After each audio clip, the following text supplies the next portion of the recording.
Deuxième épisode aujourd'hui de notre série mode d'emploi ou tuto sur les logiciels libres.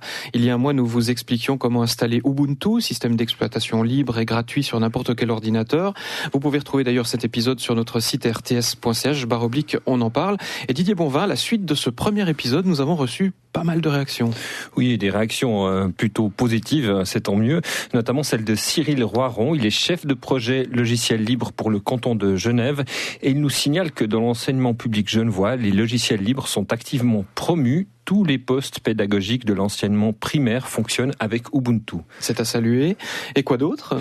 Alors Charles Roduit nous indique qu'il existe des install parties où on peut venir avec son ordinateur. Des passionnés aident à l'installation et à la prise en main. Ça se passe avec le groupe des utilisateurs de logiciels libres en Suisse romande, le GUL.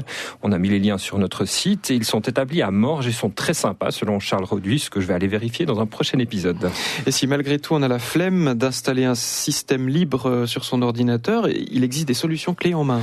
Oui, exactement. On peut acheter des portables déjà équipés avec un système libre. En Suisse, on peut les commander sur whyopencomputing.ch. Et le concepteur de cette solution est d'ailleurs avec nous, François Martalher. Bonjour. Bonjour. Vous êtes ancien conseiller d'État vaudois et donc actuellement directeur et fondateur de Why Open Computing. En fait, quel est le prix moyen d'une machine équipée en Ubuntu chez vous ? C'est moins cher qu'une machine sous Windows ?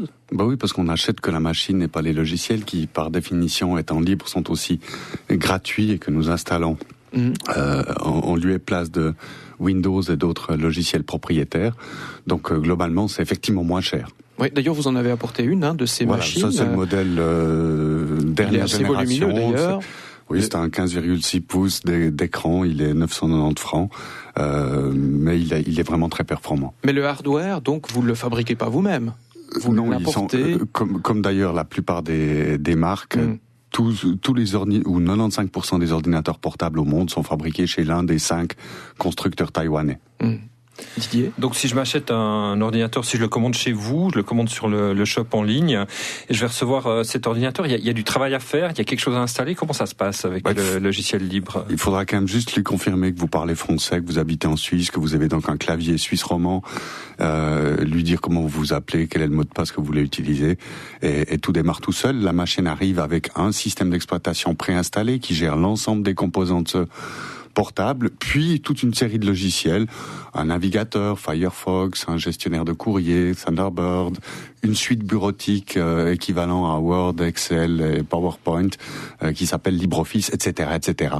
Et puis si avec tout ça vous n'avez pas encore ce qu'il vous faut, vous avez encore une Logitech qui est un petit peu comme l'App Store de Apple, qui vous permet avec un mot-clé de rechercher un programme, en un clic de l'installer, de l'essayer, d'éventuellement le désinstaller avec un autre clic, s'il vous convient pas, parce que tout est en anglais, que vous n'y connaissez rien. Et si justement, alors si je n'y connais rien, que j'ai un souci, est-ce que vous avez une helpline ? Est-ce qu'il y a un support quelconque ? Alors, le monde des logiciels libres est magnifique parce qu'il est construit sur le principe de la collaboration. Nous avons donc déporté sur swisslinux.org un forum qui est dédié aux ordinateurs Y, ce qui fait que celui qui ne connaît rien à rien, plutôt que d'aller chercher sur les forums, la plupart du temps en anglais, et de poser sa question pour recevoir en retour une autre question du type est-ce que vous avez une machine 32 bits ou 64 bits, ce à quoi il ne sait pas quoi répondre. Sur le forum dédié aux ordinateurs Y, il y a juste rien à dire, puisque ceux qui répondent, la communauté très active dont on parlait tout à l'heure, ainsi que nos propres collaborateurs, tout le monde sait de quoi est constituée la machine. Sur votre site, vous mentionnez que le libre permet de lutter contre l'obsolescence programmée. Comment vous expliquez cela ? C'est assez simple, c'est que 95% des ordinateurs qui sont jetés aujourd'hui fonctionnent parfaitement. La seule chose qui ne va plus, c'est que les logiciels nouveaux, les logiciels propriétaires qu'on vous impose d'installer ne peuvent plus tourner sur ces vieilles machines. Avec les logiciels libres, c'est l'utilisateur qui décide s'il veut changer son système. Et quoi qu'il en soit, il y a une compatibilité dite ascendante qui fait que le nouveau modèle marche aussi sur l'ancienne machine. Et puis, si vraiment ça n'était pas le cas, vous pouvez toujours, ce qui n'est pas le cas avec les logiciels propriétaires, réinstaller le vieil Ubuntu de 2015 que vous aviez quand vous avez reçu la machine, parce qu'il sera toujours possible de le télécharger et de l'installer. Raison pour laquelle on peut le faire durer aussi longtemps qu'on veut bien le faire durer. perdurer. Donc plutôt que de jeter une vieille machine, on peut la réinstaller en Ubuntu. On peut faire ça chez vous ou on fait ça sur les forums et avec nos magnifiques tutos?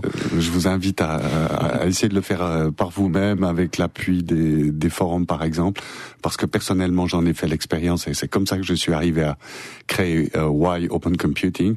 C'est que j'ai passé 3 semaines à chercher le bon pilote du chipset Wi-Fi de mon vieil ordinateur portable Dell. C'est à peu près toujours autour de ces questions-là que les problèmes se posent sur les ordinateurs portables qui intègrent un certain nombre de périphériques comme une carte graphique, comme un chipset Wi-Fi, un lecteur de carte SD, un lecteur de DVD, etc. Justement, à propos des problèmes, on a reçu des réactions à la première émission. Nous avons un mail d'une dame qui vous est directement adressée. Elle se plaint d'une imprimante Brother achetée chez vous qui, après 3 heures d'installation avec un de vos techniciens, ne fonctionne qu'en une page toutes les 2 minutes, alors que sur le papier, la Brother annonce 12 pages minutes. Donc ça n'a pas l'air tout simple, libre. Qu'est-ce qu'on peut répondre à cette dame? En l'occurrence, je suis pas sûr qu'on soit véritablement dans le sujet, puisqu'il n'a pas acheté un ordinateur Y, mais une imprimante Brother que nous proposons à nos clients pour l'avoir testé comme compatible avec nos machines. Visiblement, là, c'était pas le cas. En l'occurrence, j'ai discuté avec le technicien qui s'est rendu effectivement sur place pour faire fonctionner cette imprimante sous Kubuntu, une variante de Ubuntu, et puis il s'avérerait que le problème provienne du Wi-Fi. Qui est perturbé par les autres Wi-Fi puissants qui se trouvent dans le bâtiment. Donc strictement rien à voir avec Linux, ni avec les logiciels libres, ni même avec l'imprimante achetée chez Y. Mais malheureusement, ça démontre à quel point on a un petit peu tendance à considérer que la faute est au logiciel libre et gratuit et pas au logiciel propriétaire de manière systématique, alors que c'est plutôt le contraire qui devrait se passer. On devrait accuser les fabricants de hardware de ne pas prendre en considération le fait que certains de leurs clients sont sous Linux plutôt que sous Windows ou Mac OS X. Ça veut dire qu'en câblant son imprimante, elle devrait pouvoir imprimer... je ne sais plus combien de pages à la minute. 12 pages minutes. Oui, certainement. Non, normalement, voilà, si c'est le Wi-Fi qui pose problème. Ouais. Didier ? Donc c'est pas encore aussi simple plug and play sur Libre. Non, c'est vrai que en complément des ordinateurs Y, on a proposé toute une palette de périphériques, bimères, imprimantes, etc., que l'on a dû d'abord tester. Parce que si vous allez dans un magasin chercher une imprimante fonctionnant sous Linux, vous allez pouvoir chercher longtemps parce que dans le meilleur des cas, il sera précisé compatible Windows 7 ou Mac OS X, mais aucune mention de Linux, quand bien même l'appareil fonctionne parfaitement sous Linux. Quel type de clientèle vous avez, François Marthaler ? Plutôt privé, professionnel ? On cible en premier lieu les utilisateurs privés parce que avec un logiciel tel que avec une machine telle que celle que j'ai sous les yeux, un particulier peut absolument tout faire. J'en suis la preuve vivante. Ça fait 3 ans que je tourne avec une machine sous Linux. Pour une entreprise, c'est un petit peu plus compliqué parce qu'il y a toujours un programme d'utilisation quotidienne qui n'existe que sous Linux. Qui va empêcher la migration vers Linux. Justement, nous allons maintenant parler des professionnels. Didier Bonvin, qu'existe-t-il en libre si on est par exemple une PME ou un indépendant ? Alors la Chambre du commerce du nord de la France a édité un guide avec une centaine de logiciels libres destinés justement aux professionnels. Nous avons bien sûr mis le lien sur notre site et plus près de chez nous, à Genève, la Free IT Foundation nous a expliqué les premiers pas et les avantages de Dolibar. Dolibar, c'est la référence en libre pour les PME, les associations ou les indépendants. Dolibar, il est très intéressant parce qu'il est modulaire. C'est-à-dire que quand on va l'installer, un assistant va se lancer et va nous demander donc déjà des renseignements sur l'entreprise en question et par la suite sur quel module on décide d'activer ou non dans Dolibar. Il y en a quelques-uns. Il y en a à peu près, je dirais, une vingtaine, une trentaine de bases. On peut trouver par exemple le module tiers qui va s'occuper de gérer les autres entreprises et sociétés et les particuliers avec qui on travaille. Il y a également des modules financiers avec la comptabilité pour gérer les taxes, les prélèvements, le compte bancaire et tout ce genre de choses. On peut aussi très bien s'occuper des ressources humaines, de la gestion des produits, de faire de la gestion de projets. On peut faire plein de choses avec les modules de base, mais aussi on peut télécharger directement d'autres modules sur le site internet qui est dédié, qui s'appelle Dolistore. Et à la manière d'un store quelconque, on va pouvoir télécharger et installer les modules qui nous intéressent. Donc on va imaginer, je suis une PME, par exemple, je sais pas, de livraison de pizza, de création de pizza. J'ai pas envie de payer des dizaines de milliers de francs à SAP pour un logiciel très lourd et très cher. Donc, qu'est-ce que je vais avoir quand je m'installe sur ce logiciel libre, d'une fois qu'il a été mis sur ma machine? Qu'est-ce que je vais voir? Qu'est-ce que je vais pouvoir faire? Alors, par exemple, quand j'installe mon Dolibar, je vais activer le module tiers qui va me permettre de gérer mes clients. Quand on va m'appeler pour commander une pizza, je vais pouvoir rentrer le nom de la personne, son adresse pour pouvoir la livrer correctement. Et je vais pouvoir, par exemple, ajouter le module de gestion de produits en ajoutant mes différentes sortes de pizzas que je vais vendre, le prix des suppléments éventuellement, tout ce genre de choses. Et quand on va m'appeler pour commander une pizza, je vais pouvoir directement, dans la fiche du tiers, créer une nouvelle commande avec les pizzas qui vont bien et après sortir la facture pour pouvoir facturer le client.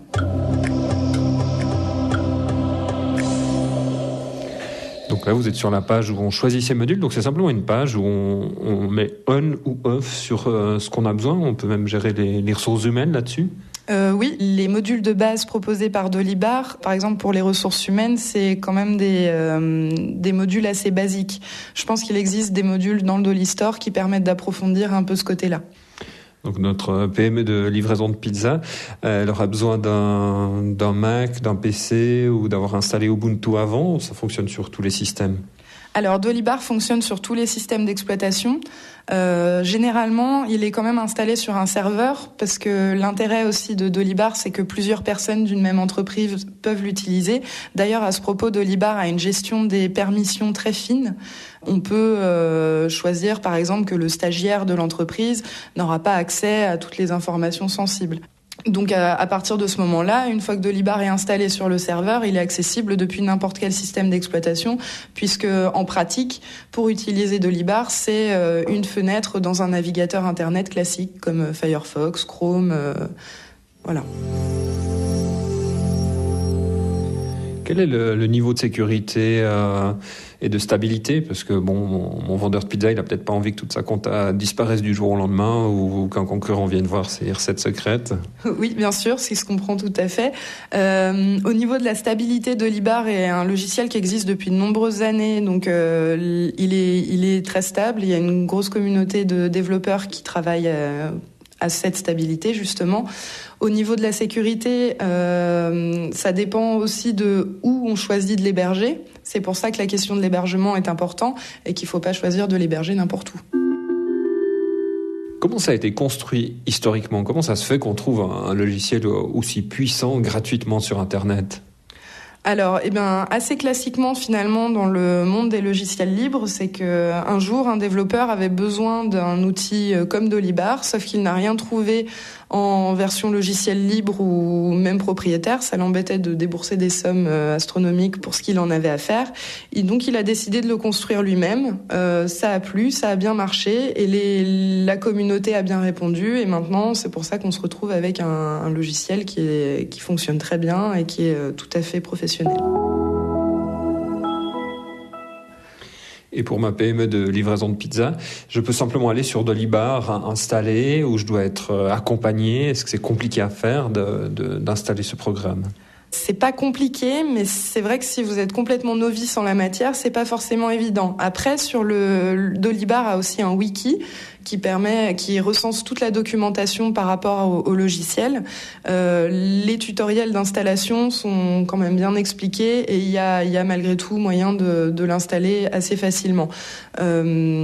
Après, il y a aussi des entreprises ou des associations qui proposent directement l'hébergement et le Dolibar tout installé avec on paye l'hébergement une certaine somme par mois et puis on peut accéder à son logiciel tout à fait librement.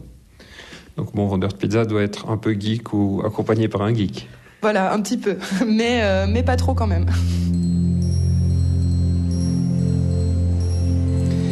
Geek ou pas geek? Telle est la question. En tout cas, elle est geek. Elle s'appelle Mallory Gessaume.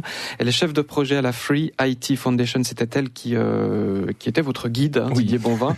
François Martalet, vous êtes toujours avec nous. Et vous êtes un peu geek sur les bords. J'ai fini par le devenir. Voilà. Je rappelle que vous êtes ancien conseiller d'État vaudois, directeur et fondateur de Why Open Computing, donc un shop en ligne qui vend des machines déjà équipées en système libre. Pour une PME ou un indépendant, actuellement, c'est possible de tout faire avec des logiciels libres ? Oui, bien sûr. Mais je crois qu'il faut vraiment une décision de la direction, du responsable. Parce que c'est une aventure, il va falloir passer un certain nombre d'obstacles. Si la volonté est là, alors il y aura des économies à l'arrivée et puis il y aura surtout une indépendance plus grande vis-à-vis des éditeurs de logiciels propriétaires qui aimeraient bien vous revendre une licence à intervalles réguliers. Donc il faudra investir beaucoup de temps au début. Voilà, mais il faut d'abord une volonté pour pas lâcher prise au premier petit truc qui va pas comme on l'imaginait. Et puis, il faut quand même surtout préciser que pour une entreprise qui, elle, n'a pas un passif Windows, une start-up, par exemple, il est effectivement possible, à l'instar de Why elle-même, de tout faire fonctionner sous des logiciels libres ou éventuellement des logiciels non libres qui tournent sous Linux aussi, parce que ça existe. Mais si j'ai déjà toute ma comptabilité sous Windows ou sous macOS, est-ce que c'est possible de récupérer toutes ces données et de les faire passer sur le libre ? Oui, théoriquement oui, mais il va vraisemblablement falloir avoir quelques conseils avisés. On peut quand même signaler juste au passage, pour lui tirer un petit coup de chapeau, la volonté de l'éditeur de Crésus, célèbre programme de propriétaire, lui, de comptabilité, facturation, salaire, qui a décidé de publier une version pour Linux. Donc si vous êtes une PME et que vous tenez votre comptabilité sur Crésus, vous pouvez dire bye bye Windows et retrouver toutes vos données et votre logiciel favori sur Linux. Vous-même, vous avez été promoteur des solutions open source dans les administrations publiques. Vous avez pu arriver à des résultats concrets ? Oui, alors il y avait d'abord une étape à franchir, c'est le fait d'adopter au niveau de la Conférence suisse de l'informatique une licence GPL, enfin une licence qui protège les droits de logiciels que les cantons décideraient de partager ensemble. Et puis après, il y a eu quelques exemples concrets, à commencer par l'application qui gère les permis de construire dans le canton de Vaud, la plateforme Camac, qui est utilisée maintenant par 5 cantons, dont le Tessin qui a traduit en italien, le canton de Bâle qui l'a traduit en allemand, et maintenant la facture de l'entretien de ce logiciel Camac, développé par les Vaudois avec l'argent des Vaudois, est partagée entre 5 cantons avec des économies très substantielles à la clé. Et puis dernière victoire, mais elle est postérieure à la fin de mon mandat. Tout récemment, la ville de Gland a été d'accord de mettre à disposition la structure de son site internet réalisé avec le logiciel libre Typo 3 à la commune de Prilly, où nous nous trouvons, et on démarre maintenant un mandat qui vise simplement à remplacer le drapeau de Gland par celui de Prilly et réorganiser les données avec de grosses économies pour les deux, parce qu'ils vont développer des projets, des améliorations en finançant à deux ce qui jusqu'ici était fait chacun de son côté. Comme quoi les choses avancent. Ça prend du temps, mais les choses avancent. Merci beaucoup François Martaler.